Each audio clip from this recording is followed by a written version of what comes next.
Here's how a forced recovery time can actually be a very good thing for your body. As many of you know, over the past week or so, I have been completely off from training as a result of a back surgery that I had.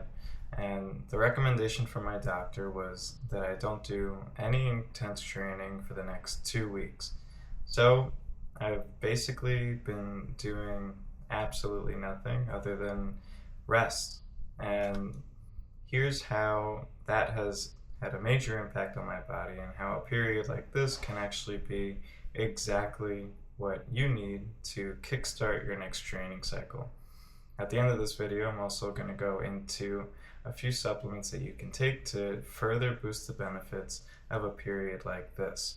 The primary benefit of this time off is that it really lets you catch up from periods of insufficient rest. And what I mean by that is, in a typical training cycle, you're often battling between fatigue and unrest in order to make up for the fact that you're expending extra energy to accomplish your daily training. A lot of us have full-time jobs and families where we have to either squeeze in our training early in the morning or fit it in after work. And so this time period where you're literally not allowed to train is an excellent way to use that time to get the extra sleep that you might need to recover, to spend a little bit more time at home with your family in a relaxing way. And all of these little adds really add up to your total body recovery. So that's the primary benefit.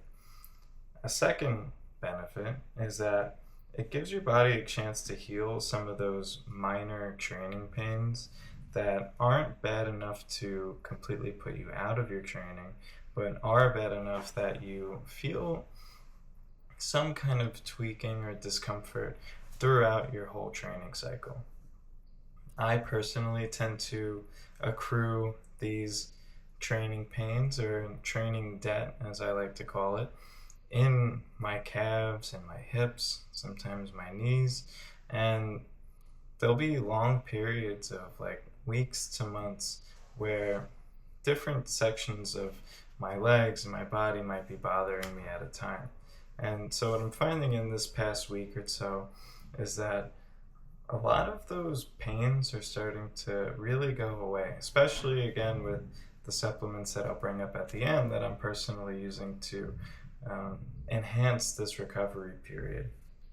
Now, the third and final benefit that I wanted to share today, and you probably saw this coming if you watch this channel often, is the mental benefit, the mental space, the mental break that you're allowing yourself from training. Now, there are the crazy people out there who, if they don't get their workout in, they turn into a complete animal and, are intolerable to be around because they have all this excess energy that they just need to let out in some way, otherwise they'll explode.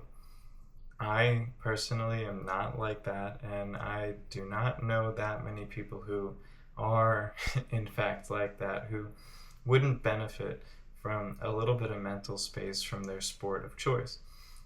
On the contrary to going crazy, it actually, for me, helps reinvigorate my love for the sport and actually build some excitement to get back into it, especially after like a 3-month training period where I was rebuilding. And it's easy at the 2 to 3 month mark of a training cycle to start to feel a little bit worn mentally and physically. So this period of time where you are completely separated from it, at least for me and for many of you I'm sure, is exactly what the doctor ordered to really build back your love of the sport, so to speak.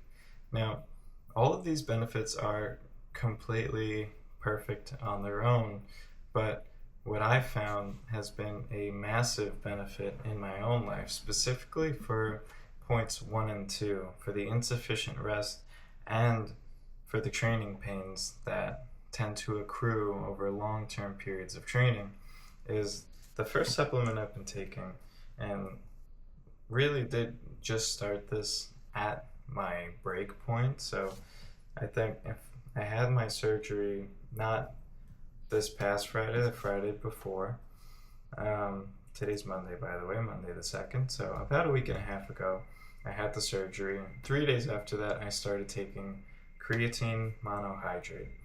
And I've taken creatine in the past and it's had varying benefits. And I'm not trying to gain weight, so if you're not trying to gain weight either, this is a common misconception where you may or may not put on an additional 1 or 2 pounds of water, but if you maintain your calorie intake, you'll likely not gain too much weight by taking creatine. Turns out a lot of endurance athletes do take creatine primarily for their recovery benefits and their mental benefits.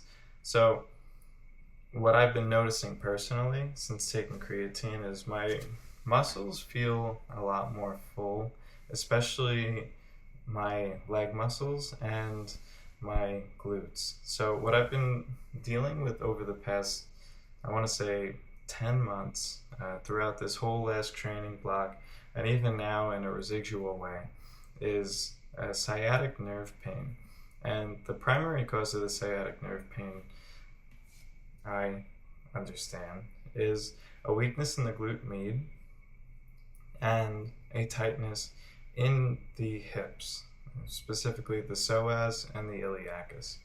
Now, with that tightness and with that weakness and continuing to put training load on week to week, it's been very hard to get ahead of this pain. And over these past, it's been a week now, this week being on creatine, I'm feeling that pain finally start to go away. I think so. I'm not a doctor. Don't take creatine if it's not healthy for you, if you know that it doesn't work for you. But with the enhanced recovery benefits of allowing more material, more fluid, more water to get to these muscles, and with the reduction in training load and training volume to near zero, with plenty of time just sitting on the couch, resting, doing whatever I can to not agitate the stitches on my back, I am finding that these muscles are finally starting to loosen up and to recover. So that's supplement number 1.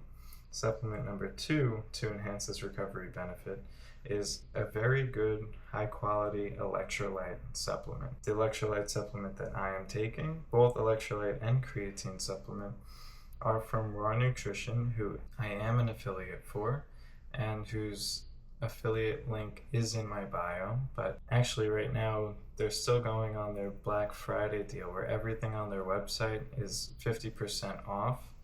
So you don't even really need to use my code, but if you use my link to get to the site and then use their 50% off Black Friday code, I personally just stocked up on like $200 worth of supplements and only spent $100. So I'm pretty much covered for the first 3 months of this next Ironman prep. But anyway, that's your option. It's up to you. I'll leave my link in the description below.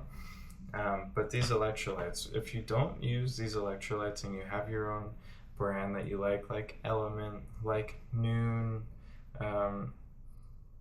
what's his name? Nick Bear has a very good electrolyte. It's I'm drawing a blank on the name, but you want to make sure that there's sufficient sodium, sufficient potassium, and magnesium. I like to really make sure that potassium and magnesium are in my electrolytes because I'm a heavy sweater and I tend to lose quite a fair bit of those two minerals over the course of training days and training weeks. So if you're running low on those, your body is going to have an even harder time recovering from the training load that you're putting it under.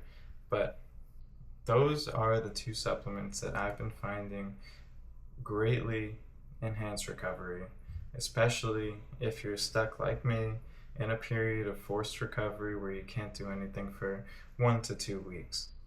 And that is the video. If you enjoyed, I'd like to ask you to please subscribe and like this video and leave a comment. Let me know how things are going, how this training advice helped you, and what you would like to see on the channel moving forward. All right? Have a great one, guys.